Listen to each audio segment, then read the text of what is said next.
तर मित्रांनो, स्वागत आहे तुमचं या अनुष्काच्या चॅनलमध्ये. तर कशा आहात सर्व? आशा आहे की सर्व ठीक असतील. तर मी पण ठीक आहे. तर भाऊ आणि बहिणींनो, आज मी तुम्हाला माझी म्हणजे कंडिशन सांगितली, पण अजून राहिलेली सांगणार आहे. तर माझ्या नवऱ्याचा मला 2-3 दिवसाखाली फोन आला होता. त्यानं मला इतकं अर्वाच्य भाषामध्ये शिवीगाळ केली ना, की विचारूच नका. असे नालायक माणसं कितीतरी आहेत जगात आणि कोर्ट कचेरी कायदा हे काहीच करत नाहीयेत बरं का. मी त्याच्यासाठी कोर्टात लढायला लागले, लेकरांना हिस्सा भेटावं म्हणून लढायला लागले, पण मला त्यानं एक गुंठा पण नावावर करायची त्याची इच्छा नाही. आणि प्लस माझ्या त्याच्या पाठीमागं लेकराच्या त्याच्या बापाचं नाव पाहिजे का नाही, त्यानं पैदा केलेत म्हणल्यावर त्याचं नाव. तर त्यानं मला आधार कार्ड, मग त्याचे डॉक्युमेंट्स, त्याच्या गावातल्या सरपंचाला, त्याच्या गावातल्या ग्रामसेवकला ती सांगते की तिला डॉक्युमेंट्स देऊ नका. आणि ती मला त्या डॉक्युमेंट्स बाबतीत कुठल्याच गोष्टीत सहकार्य करणार नाही असं पण म्हणला मला. आणि जीव मारण्याच्या धमक्या दिल्या.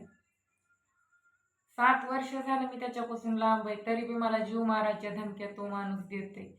म्हणजे माझं जर काय बरं वाईट झालं तर हा माणूस जिम्मेदार राहील बघा पूर्ण त्या गोष्टीला. एक तर 7 वर्ष झालं ना, लेकराला बघते ना मला बघते.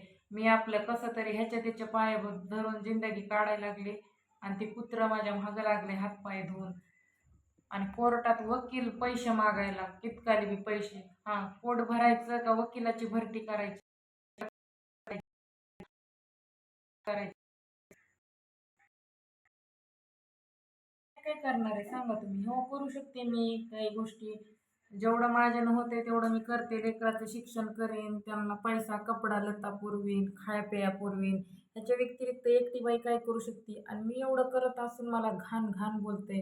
म्हणते मी फालतूपणा करून पैसे कमवते म्हणून माझ्याकडे पैसे येतं. इतकं बेकार बोलते मला, माझा बदनाम करते. आणि त्या नासक्यानं दुसरं लग्न केलं. ती पण बाई त्याच्या सोबतशी नांदली नाही. ही लय शहाणा असतात, त्याच्यापाशी नांदली असती ना ती. आणि म्हणतो मी सोशल मीडियाच्या माध्यमातून लाखो रुपये कमवते. मला सांगा भावा आणि बहिणींनो, कुठली व्यक्ती लाखो रुपये कमवती 6,000 सबस्क्राईबवर? कुठली कमवती सांगा? मला तर 1 रुपया पण भेटला नाही. उगं बनवायचं म्हणून बनवायचं व्हिडिओ आवड म्हणून, बाकी काही नाहीये.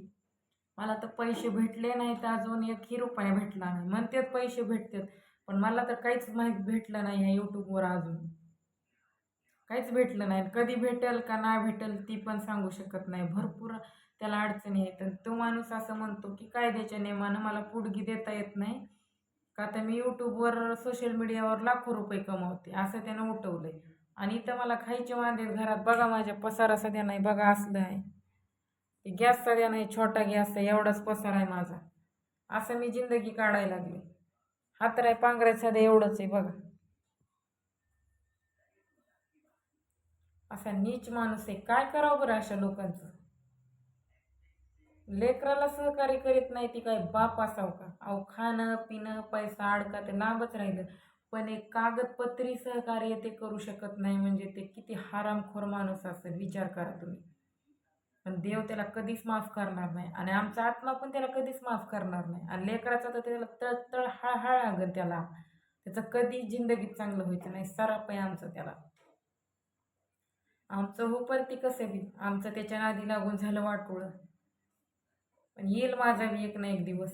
फक्त सब्र का फल, सब्र करना पडेगा. क्या बोलते हैं, सब्र का फल मीठा होता है. तसं वेळेनुसार सगळं बदलून जाईल म्हणा. भाड्या बघत राहतो. एवढं सत्व परीक्षा बघितली ना तरी काय फरक पडत नाही. आज ना उद्या माझं व्यवस्थित होऊन जाईल. तर भावा आणि बहिणींनो, ह्या चॅनेलवर नवीन असतात तर चॅनेलला सबस्क्राईब करा. आणि माझी पूर्ण स्टोरी, माझ्या अनुष्काची पूर्ण स्टोरी ह्या चॅनेलवर बघायला भेटेल. नवनवीन ॲक्टिंग आणि डान्सचे व्हिडिओ बघायला भेटतील, कॉमेडी व्हिडिओ बघायला भेटतील. तर चॅनेलला सबस्क्राईब नक्की करा. व्हिडिओ आवडला तर लाईक शेअर नक्की करा. बेल आयकन प्रेस करा. चला तर, माणसाचा जन्म एकदाच आहे म्हणून मन मारून नाही तर मन भरून जगा. तर काळजी घ्या. मस्त राहा, स्वस्त राहा. बाय.